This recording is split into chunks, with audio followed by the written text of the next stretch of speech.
In what is a huge blow for the family of Breonna Taylor, the young woman who was murdered by police in a botched no-knock raid, a judge appointed by Ronald Reagan, West Kentucky Circuit Court Judge Charles Simpson, has dismissed the charges of aiding and abetting a violation of Taylor's Fourth Amendment right to be free from an unreasonable search. Now, the charges were brought against officers Joshua James and Kyle Meany by the DOJ in 2022 after a pressure campaign over her senseless death. So now this raid was a no-knock raid, okay? Meaning police officers just barged in the middle of the night, in this case, guns drawn, throwing flashbang grenades, shooting anything that looks at all threatening, right? In this case, Breonna's boyfriend, Kenneth Walker, who didn't know that they were police officers, decided to shoot back.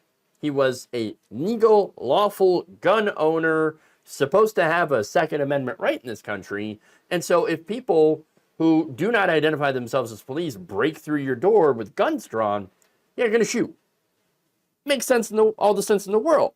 Now, that said, that led Simpson to rule, well, oh, look, it's not the cops' fault that Breonna Taylor was shot by police, even though it was the police that shot at her in her direction, and police bullets that entered into her and subsequently killed her. But no, it's not their fault. It's not the cops' fault. It's the boyfriend's fault. Really. Simpson wrote this. There is no direct link between the warrantless entry and Taylor's death. What? What are you talking about?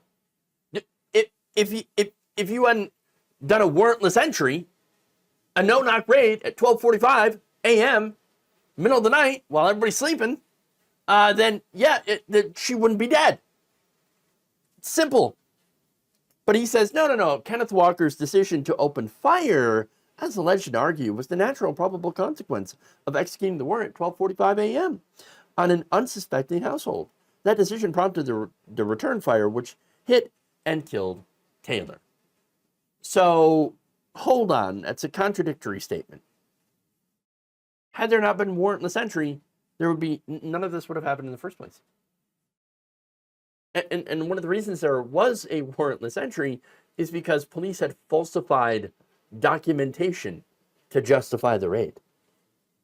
I mean, Walker, saying that the police were not responsible is insane. Walker said in court testimony that he and Taylor had asked police to identify themselves when they busted in.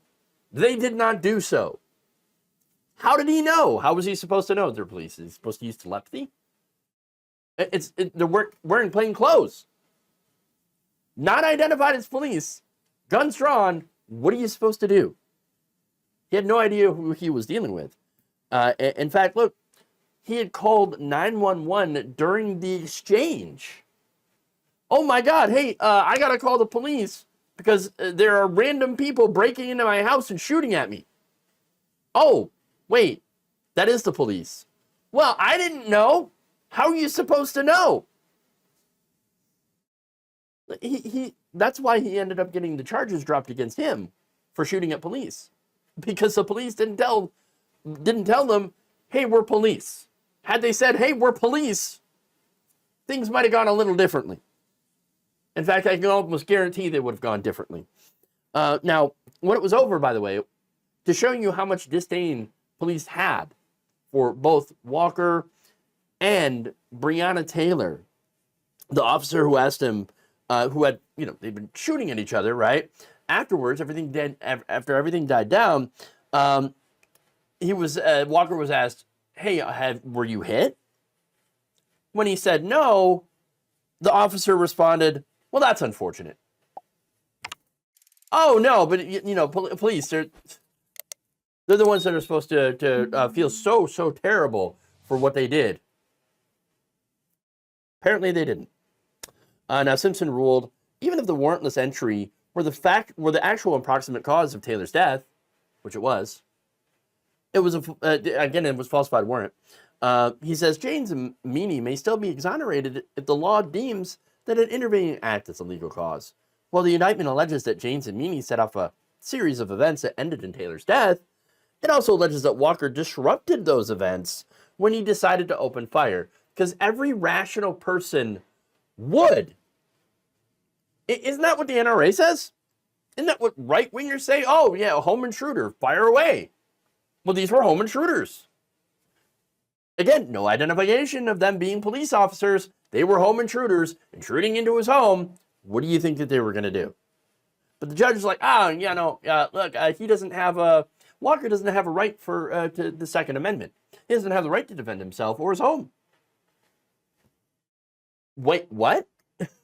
This is incredibly anti-Second Amendment. Where's the MAGA people? This is the nightmare scenario of jackbooted government thugs breaking down your door in the middle of the night and gunning you and trying to gun you down. So he defended himself and his girlfriend.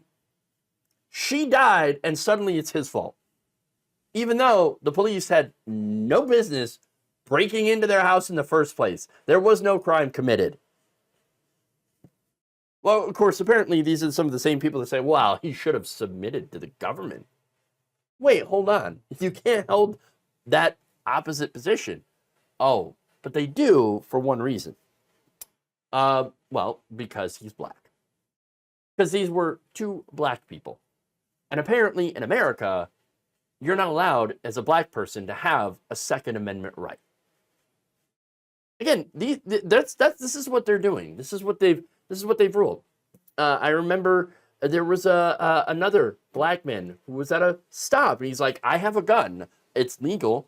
I have it. It's in my pocket. I'm not trying to reach for it.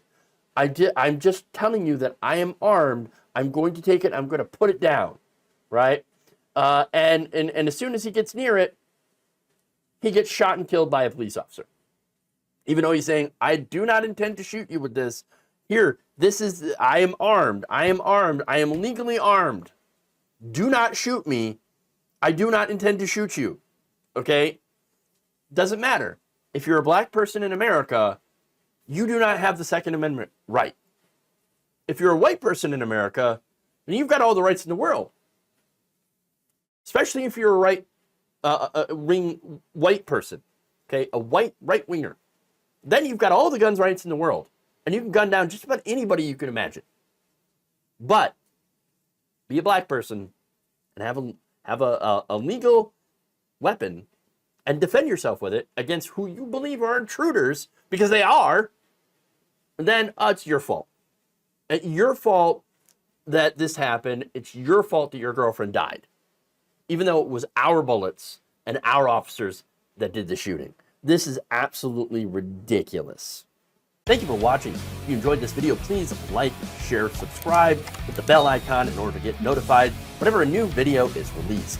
And if you want to support independent, progressive media through this difficult time where it seems like everybody is shutting down, you can become a member on our YouTube page, you can become a subscriber on Facebook, or you can go to my Patreon.